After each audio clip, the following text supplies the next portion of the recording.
So for my first doodle page, this was my background.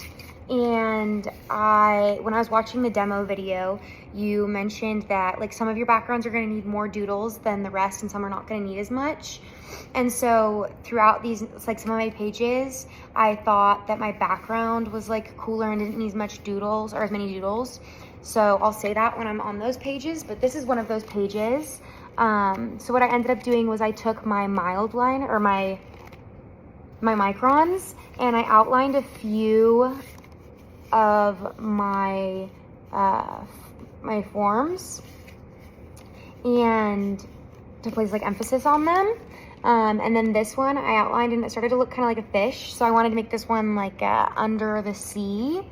So I did a few extra doodles with like an octopus and like these little squiggle guys and outlined these ones as well. And then this page I'll show you too right now. I really liked this background and so I didn't want to doodle too much on this page because I felt like there was already a lot of movement and like rhythm within the piece because I used like a pattern for my background but faded it out.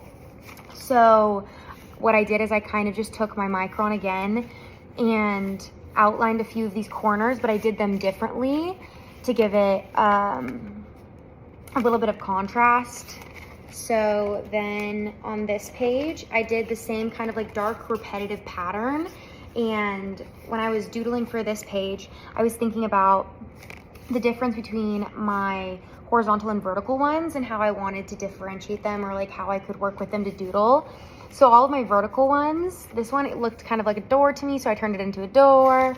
This one turned like into a forest for me. I didn't want to do the whole thing because I didn't want, same thing for this page and the one that I showed you before, was that I didn't want it to be too overwhelming. So then these vertical ones, this one I kind of just turned into like a little basket. This one, it kind of reminded me of like the ridges for like when you're planting or like farming. So I turned this one into like corn and berries and grass. And then I turned this one into rain. This one I just kind of did like a little pattern on there. And this one I turned into the ocean.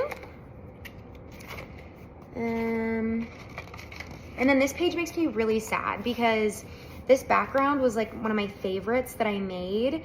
And so I was like thinking about what doodles I wanted to do that could fit into my like identity. And so because I did like femininity and womanhood and being a woman, I found some, because we just did our line vocab, I wanted to do contour and continuous lines. And so you can kind of see I did a continuous line here and a continuous line here. I found examples of this on Pinterest and used it as inspiration. But my next page, I used Sharpie and it bled through. And so that made me really super sad. But if we just look at this page, it makes me really happy. And then onto my next one. This one, I kind of wanted to do a big doodle on this side and then on this side, make it be like a part of the background. And so with the background, I saw like these yellow splats there and I was like, oh, that'd be good for like a sun because I have flowers on here. So I made kind of like a flowery looking sun. And this one, I made some roses and then outlined this splatter in the back to turn it into stems. And then for this one, my background ended up kind of looking like honeycomb. And so I wanted to make the doodles be like about honeycomb or about honey, just on top of it, not working with the background as much. So I did like honey. And for my honey drippings, I did our cross hatching that we did in our vocab a while ago with yellow and orange colored pencil. And I just did the cross hatching to kind of make it, like you can see the shift in value that I was able to accomplish with cross hatching and colored pencils. This next page, I wanted to work kind of with the design again. So I outlined some of my clouds to place emphasis on these ones and not these ones, leave these ones part of background. And I wanted to do a little bit more feminine on this page. So I did like a feminine moon and a feminine star.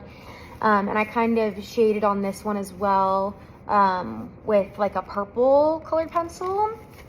Just add a little bit of definition on my moon. And then for my last page, my background is more, I used a stamp and ink, and it made me think of nature, so I wanted to just do some mushroom doodles. And I did this with my Micron and colored pencils. And then I want to make sure that I didn't miss any.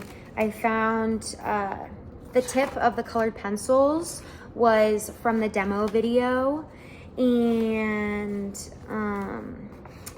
I found the line stuff and cross hatching and all of that in our Art Journal Freedom and our fodder. Yeah, so that was all of my doodles for this week.